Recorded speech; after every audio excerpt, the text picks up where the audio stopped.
तर तिथे नांदेडच्या माहूर गडावर देखील नवरात्र उत्सवाचा उत्साह शिगेला पोहोचतोय। 3.5 शक्तिपीठांपैकी एक म्हणजे रेणुका माता।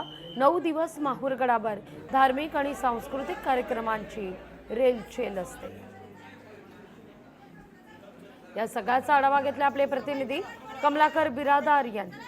3.5 शक्तिपीठापैकी पूर्ण आणि मूळ पीठ असलेलं माता रेणुकाचं हे मंदिर आहे। आपण बघू शकतो या ठिकाणी जे आहे ती भाविकांची मोठी गर्दी आपल्याला पाहायला मिळते। आता जर बघितलं तर पहाटेपासून या भाविकांनी गर्दी केलेली आहे आणि आता माता रेणुकाचं हे जे दर्शन आहे ते या ठिकाणी घेतलं जात आहे आणि सकाळी 8 वाजल्यापासून जे आहे ते या ठिकाणी मातेच्या पूजनाची सुरुवात होणार आहे।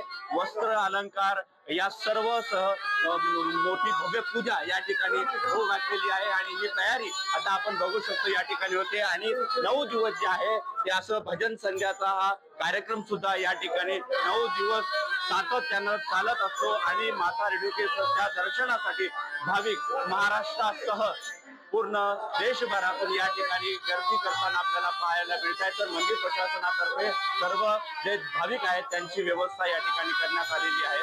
माता रेणुकाच्या दर्शनासाठी 9 दिवस चालणारा हा उत्सव डोळे टिपणारा आपल्याला पाहायला या ठिकाणी मिळणार आहे। कमलाकर बिरादार, लोकशाही मराठी, माहूरगड, नांदेड। इतरही लोकशाही मराठी ऐका, पहा, जागरूक रहा।